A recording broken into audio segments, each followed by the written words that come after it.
Buenas tardes con todos los presentes. El día de hoy vamos a continuar con la actividad académica del servicio. En esta oportunidad vamos a hablar sobre lo que es la anatomía de la columna cervical subaxial, ya que la semana pasada se expuso sobre la parte superior, ¿no?, de la columna cervical. A manera de introducción, hay que mencionar que la columna cervical está conformada por 7 vértebras cervicales, ¿no?, desde C1 hasta C7, las cuales poseen características importantes, ¿no?, que van a diferenciarlas a cada una de ellas en regiones, ¿no? Hay vértebras únicas con características propias, ya sea hablando del atlas, del axis y de la vértebra prominente C7. El resto de vértebras de C3 a C6 comparten características similares, ¿no? Y ya podríamos mencionar que son vértebras cervicales típicas que la vamos a ir describiendo a más detalle. Voy a tratar de hacer la exposición hablando justamente de cada parte que conforma a la vértebra cervical. Hay que tener en cuenta también que la columna vertebral eh, tiene curvaturas, ¿no? Curvaturas primarias y curvaturas secundarias. La curvatura cervical justamente es una curvatura secundaria, que si bien su curva empieza desde las 9 semanas de la vida prenatal, ya que los movimientos fetales van a ser importantes en el inicio del desarrollo de esta lordosis que va a ser en un futuro, se va a ir pronunciar recién a partir de las 3 a 4 meses de vida, cuando el niño o el recién nacido va a comenzar a tener control sobre la cabeza, ¿no? Y ya se acentúa alrededor de más o menos los 9 meses de vida, ¿no? Como mencioné, la curvatura cervical es una curvatura secundaria y es convexa anteriormente, ¿no? La parte anterior es convexa, por lo que es una lordosis. Es controversial este concepto, ya que algunos autores eh, mencionan que la columna cervical realmente está conformada por dos curvaturas. Una curvatura superior que está conformada desde el occipucio hasta la vértebra cervical C2 y menciona que es cóncava anteriormente, y ya la parte desde C3 hasta C7, que ya vendría a ser la parte convexa anteriormente, conocida como la lordosis cervical. Este detalle lo mencionan algunos autores, ya que la columna cervical podría tener movimientos combinados, es decir, podemos tener una flexión de la columna cervical subaxial y a la vez hacer una extensión de la parte superior, gracias a estas características que he mencionado, ¿no? La curvatura cervical también se ha visto que va a acentuarse conforme una persona va envejeciendo. En los hombres es un proceso gradual, pero a partir de los 70 años ya esa lordosis se hace más notoria, ¿no? En cambio, en las mujeres es un poco más antes, ¿no? Ya que en ella esa lordosis marcada empieza a notarse a partir de los 50 años de edad. Como mencioné, algunos autores mencionan que la curvatura cervical realmente está conformada por dos, ¿no? Acá les he puesto la referencia y por esos movimientos independientes que he mencionado, ¿no? Algunos autores mencionan que la falta de lordosis puede ser hasta cierto punto normal en personas menores de 17 años, pero en personas ya más adultas, a partir de los 18 en adelante, podrían ser una señal de que algo no está bien, ¿no? Esa curvatura, esa falta de lordosis podría ser incluso anormal. Y en esas situaciones puede deberse a lesiones ligamentarias o puede verse a hipertonicidad muscular, aunque este tema también se ha visto que es controversial. Y hay una entidad importante a mencionar que no es tan infrecuente, que es el pilar articular hiperplásico, que voy a mencionar aquí en unas imágenes que siguen, en que vemos que al aumentar la altura de los pilares cervicales, que están conformadas por las apófisis articulares de todas las vértebras cervicales, excepto C1, ya que no lo posee, van a aumentar de tamaño de manera en la altura, y ese aumento de tamaño, esa hiperplasia, hace que se pierda la curvatura cervical, es decir, la lordosis, ¿no? Pero podría, a pesar de encontrarse ese hallazgo, no necesariamente es un cuadro patológico, ¿no? O que genera algún tipo de lesión cervical. La altura de la columna va a disminuir con la edad. Eso se debe a que los discos intervertebrales van a empezar su proceso de deshidratación desde que uno nace, ¿no? Y conforme pasen los años, esa altura debida a los discos intervertebrales, que más o menos es el 25% del tamaño de la columna cervical, va a hacer que este tamaño en su totalidad disminuya, ¿no? Y hay que tener también en cuenta que la enfermedad articular degenerativa se va a ver más temprano en los varones, ¿no? Estos son los movimientos combinados que permiten justamente lo que refieren estos autores al mencionar que la curvatura cervical realmente está conformada por dos curvaturas, ¿no? Y vemos aquí en esta imagen justamente que la región cervical permite estos movimientos combinados. Contagiado en Vemos, Tabatinga, Brasil, frontera con Santa Rosa, Perú. Leticia, Colombia, 250. ¿alguien está con el audio, por favor? Está que interfiere. Ya. Y como vemos en esta imagen, vemos esos movimientos combinados, ¿no? De la región cervical inferior haciendo una extensión y la superior haciendo una flexión. Y lo mismo, o contrariamente, podemos combinar los movimientos de flexión de la columna cervical inferior y movimientos de extensión de la columna cervical superior. Esto es lo que mencionaba con respecto a lo que es los pilares articulares hiperplásicos. Como vemos aquí en la letra A, se podría decir que es el tamaño o la altura normal de un pilar cervical. Pero vemos que aquí a este nivel, ¿no? Donde está marcado con letra B, vemos una hiperplasia de este pilar articular. Esta hiperplasia generalmente hace que esta curvatura o esta lordosis se pueda perder, ¿no? Pero hay que tener en cuenta que al momento de examinar un paciente, podríamos no encontrar una lordosis marcada, pero esa lordosis, esa pérdida de lordosis no necesariamente es algo patológico. Al momento de examinar a un paciente podemos pedirle que haga una extensión de la columna cervical y palpamos desde la región de la apófisis espinosa de C7 y comenzamos a ascender y vamos a ver que esa lordosis se acentúa. Entonces, esas maniobras son importantes para poder evaluar la curvatura cervical a ese nivel. Y lo mismo cuando pidamos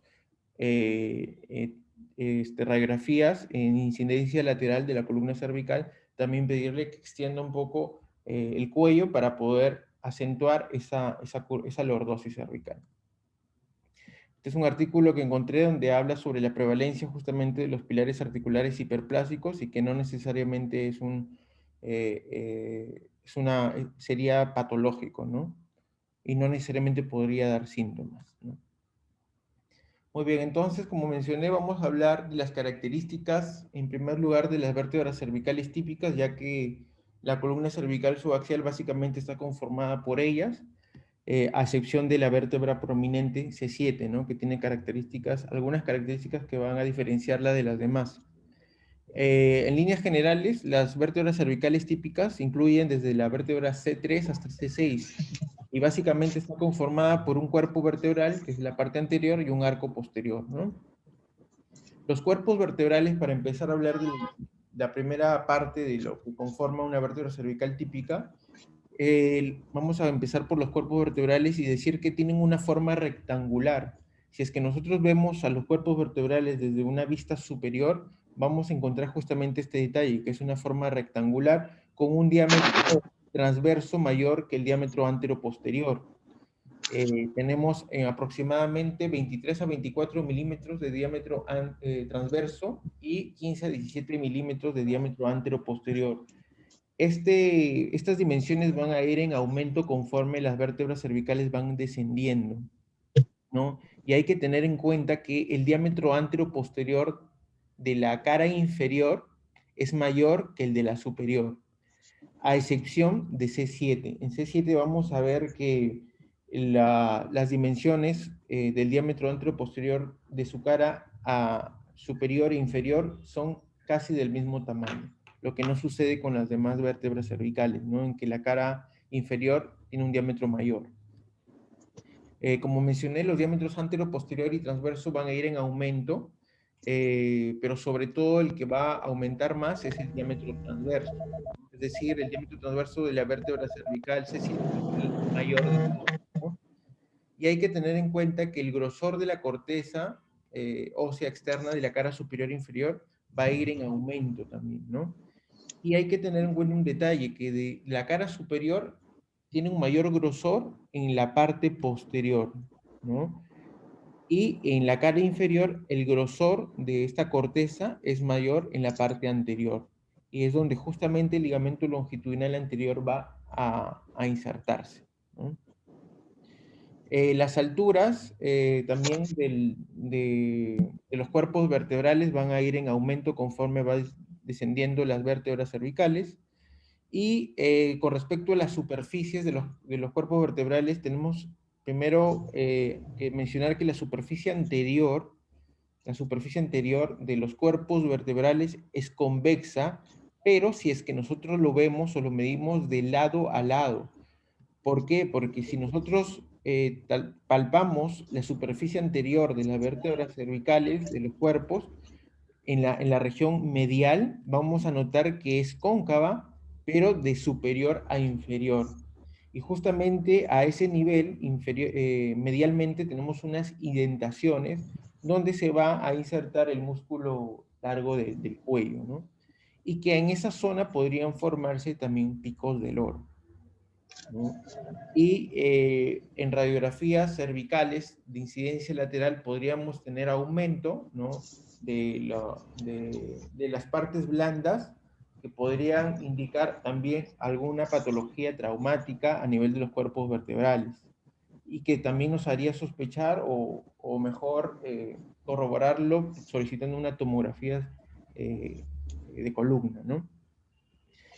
También hay que mencionar que la superficie posterior de los cuerpos vertebrales son ligeramente dentados también, ¿no? Y tiene agujeros, generalmente dos, aunque pueden ser más, donde van a ingresar las venas basivertebrales. Y a nivel de la superficie posterior de este cuerpo vertebral también va a servir para la inserción del ligamento longitudinal posterior.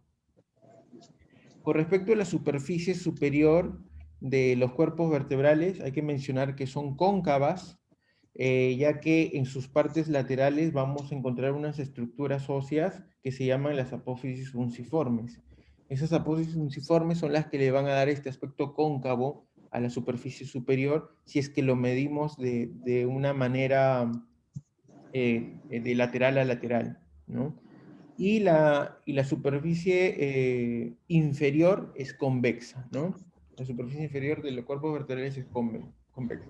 A nivel de C5 y C6, la dimensión antero-posterior va a ser la mayor de todas, ¿no? Y hay que tener en cuenta que las superficies de superior e inferior de los cuerpos vertebrales son superficies que se conocen como en forma de silla de montar y que también pueden formar osteofitos o picos del loro, ¿no? Que generalmente se ven más en la región de C5 a C6. Muy bien, entonces acá tenemos una vértebra cervical típica, ¿no? Como mencioné, formada básicamente por el cuerpo vertebral y su arco posterior, ¿no? Hemos hablado justamente del cuerpo vertebral con todas las características, y en esta imagen nos va a permitir, en esta imagen lateral, nos va a permitir observar lo que vendría a ser los procesos uncinados, ¿no? que están a nivel del labio superior de la superficie superior del cuerpo vertebral lateralmente, ¿no? Y se van a articular en la parte superior con la vértebra correspondiente al nivel superior, ¿no?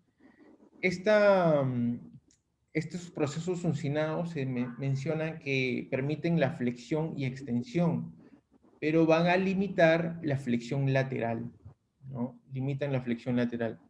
También se menciona que son o sirven como barreras, ¿no? Para la protrusión de los discos intervertebrales en la región posterolateral, ¿no? Y estas articulaciones que van a originarse entre los procesos uncinados y los cuerpos vertebrales en su cara inferior se conocen como las articulaciones uncovertebrales, ¿no? Hay que mencionar también que este proceso uncinado se va a articular con la vértebra correspondiente en su nivel superior a nivel de una hendidura que se ve aquí, ¿no? A este nivel, una hendidura que tiene en la cara o en la superficie inferior del cuerpo vertebral. Hay que mencionar también que los procesos uncinados podrían generar osteofitos o picos del loro que podrían también comprometer en su parte posterior a los agujeros de conjunción o incluso de manera lateral a nivel donde está transitando la arteria vertebral, ¿no? Por los agujeros transversos. Y los procesos uncinados, los más altos, ¿no? Se encuentran a nivel de C4 y C6 y tienen estas dimensiones, ¿no? Se menciona también que los procesos uncinados forman lo que es el complejo fibroso uncinado nervio-arteria, que en una imagen más adelante voy a mencionar. Y la vulnerabilidad de la arteria vertebral con respecto a los procesos uncinados se ha visto que es mayor en la región cervical media, justamente en donde los procesos uncinados son más altos. Pues acá tenemos una vista anteroposterior, ¿no? De todo lo que es la columna cervical, en donde podemos observar los procesos uncinados articulándose con la superficie inferior y lateral de los cuerpos vertebrales adyacentes, ¿no? Y además hay que mencionar que los procesos uncinados también están formando límite del agujero de conjunción o de los agujeros intervertebrales, ¿no? Específicamente van a formar el límite medial, como podemos observar aquí, ¿no? Y esto es una vista lateral de la columna cervical, en donde nos sirve para observar que las articulaciones de los procesos articulares van a formar lo que se conoce como los pilares cervicales, ¿no? Todo esto vendrían a ser los pilares cervicales, ¿no? Que justamente hace que el peso sea distribuido en 3 pilares, se menciona, ¿no? Se menciona que el primer pilar sería, o el pilar medial sería los cuerpos vertebrales en sí, y los pilares laterales justamente los que corresponden a cada lado, ¿no? De esa manera se distribuye la fuerza, el peso de la cabeza hacia la columna cervical. Y como mencioné, las lesiones del cuerpo vertebral que como podrían ser por fracturas, por traumas, podrían generar inflamación de los tejidos prevertebrales que se podrían observar incluso en radiografías simples de columna cervical. Y si nosotros vemos compromiso de tejido blando, lo mejor que podríamos hacer, y suponiendo que no vemos algún hallazgo de alguna fractura, sería lo mejor pedir una tomografía. Esta es una vista posterior de todo lo que es la columna cervical, ¿no? Que ya vamos a ir detallando las partes que están conformando todas estas vértebras. Muy bien, para seguir ya hemos hablado entonces de los cuerpos vertebrales y sus características. Ahora vamos a hablar de los pedículos. Básicamente los pedículos son estas estructuras óseas que van a unir lo que es el cuerpo vertebral, ¿no? La parte anterior de la columna, con el arco posterior, ¿no? Están localizados básicamente a mitad de los cuerpos vertebrales, es decir, van a tener una distancia equidistante entre vértebra y vértebra. Por lo tanto, las escotaduras, tanto superior e inferior, van a tener las mismas dimensiones. Además, hay que saber que estos pedículos están proyectados, como vemos en esta imagen, posterior y lateralmente en un ángulo de 60 grados aproximadamente con el plano coronal, ¿no? Y como mencioné, van a formar el límite medial del agujero transverso, ¿no? Como estamos observando aquí, ¿no? Entonces el agujero transverso, su límite medial vendría a ser el pedículo, ¿no? Las dimensiones de los pedículos desde C3 a C7 van a ir en un rango, como los he mencionado aquí, ¿no? Tienen sus dimensiones en ancho, altura y longitud. El ancho más o menos varía desde 4.4 a 4.9 milímetros, una altura de 6.7 a 7.2 milímetros y una longitud, que vendría a ser esta longitud, de 5.3 a 6.2 milímetros. Además, se menciona que los pedículos están conformados por una capa gruesa cortical externa que está conformada por hueso compacto, el cual en su parte más lateral, es decir, en esta parte que está en contacto con el agujero transverso, va a ser más delgada que la parte que está mirando hacia el canal, hacia el canal vertebral, ¿no? Hacia el canal medular. Y está conformado también por hueso trabecular, hueso esponjoso, ¿no? Que se encuentra justamente en la parte más central de este pedículo y que se va a continuar hacia atrás con los procesos articulares y sirve para la transferencia justamente de fuerzas, desde el peso que está cargando el cuerpo vertebral hacia los pilares articulares, gracias justamente a esa característica del hueso esponjoso. Muy bien, eso con respecto a los pedículos. Ahora hablando de los procesos transversos que vendrían a ser estos, ¿no? Los procesos transversos son muy característicos de la columna cervical y está conformada por algunas estructuras, como podemos ver aquí, una raíz anterior que une básicamente, ¿qué cosa? El cuerpo vertebral, ¿no? Con el proceso transverso, ¿no? Y que en su parte más lateral va a terminar como un tubérculo anterior.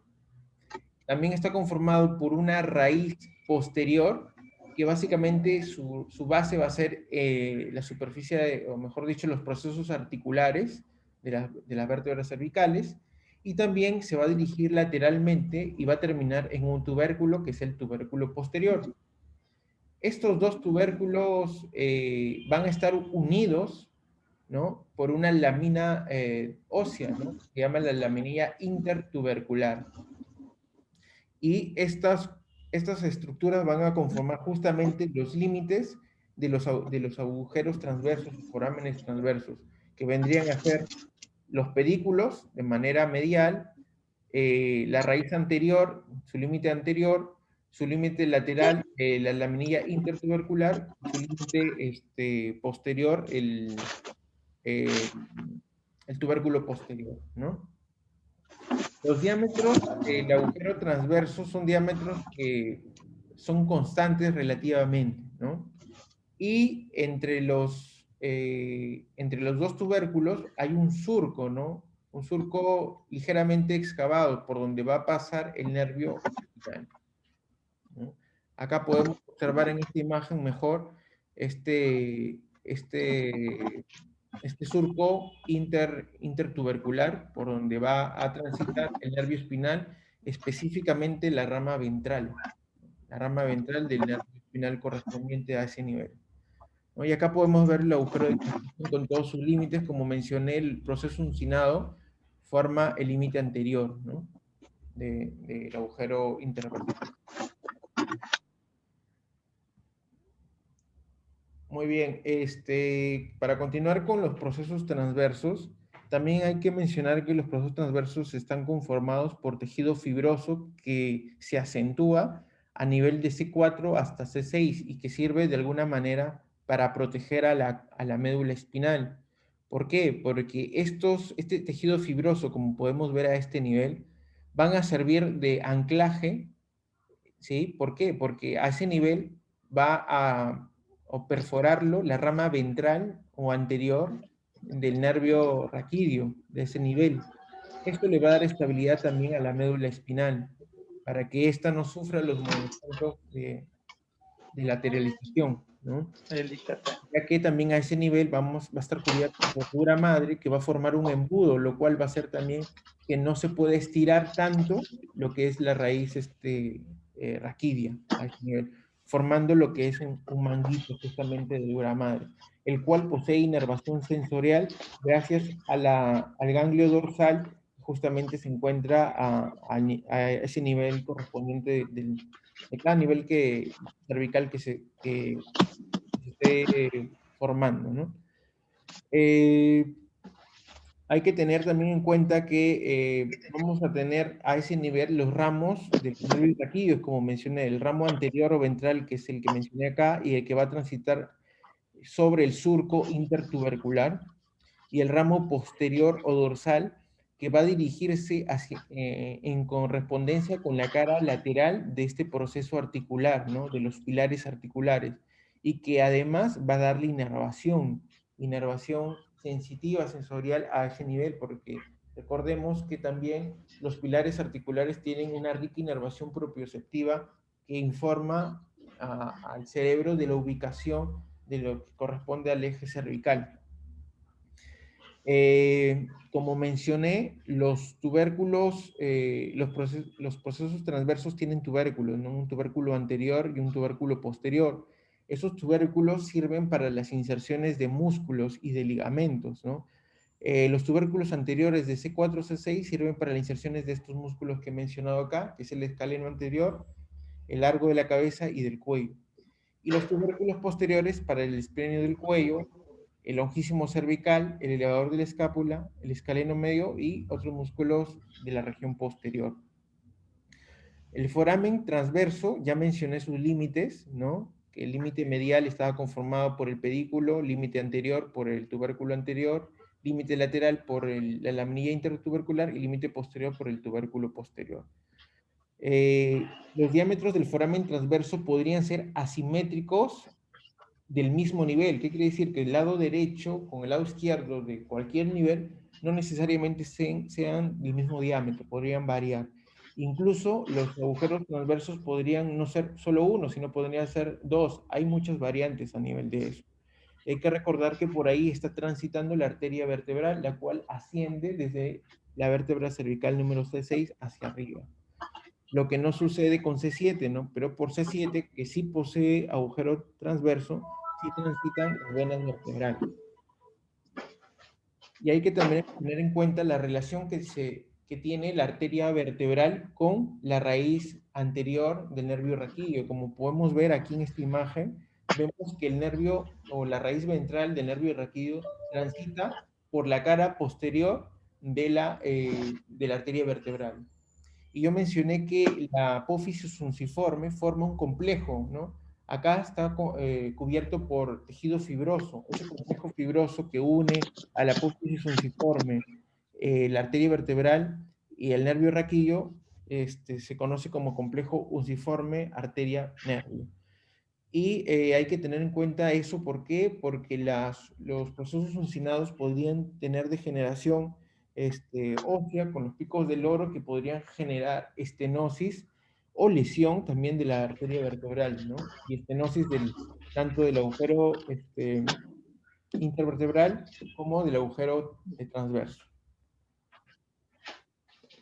Muy bien, ahora pasando ya a hablar sobre los procesos articulares y de las articulaciones cigoapofisiarias. Hay que mencionar en primer lugar que las apófisis articulares tienen dos caras, ¿no? Una cara superior y una cara inferior. La cara superior van a mirar superiormente, posterior y medial. Eso va a ser la manera que van a tener su dirección, ¿no? Y van a tener con respecto a la articulación cigoapofisiaria, van a estar en relación a 45 grados. Pero ese ángulo de 45 grados va a ir variando desde la parte más superior de la columna cervical, que podrían tener 35 grados, a la parte más inferior de la columna cervical, que podría llegar a tener una angulación de 65 grados con respecto al plano horizontal, ¿no? Con respecto a la dimensión antero-posterior de la cara superior, de C3 a C7, van a ir desde un diámetro desde 10 hasta 8.7, es decir, que conforme va disminuyendo o vamos bajando de nivel, la superficie superior de esta carilla va a ser de menor diámetro. En cambio, el ancho sí se mantiene, es un diámetro que se mantiene en todo a lo largo de la columna.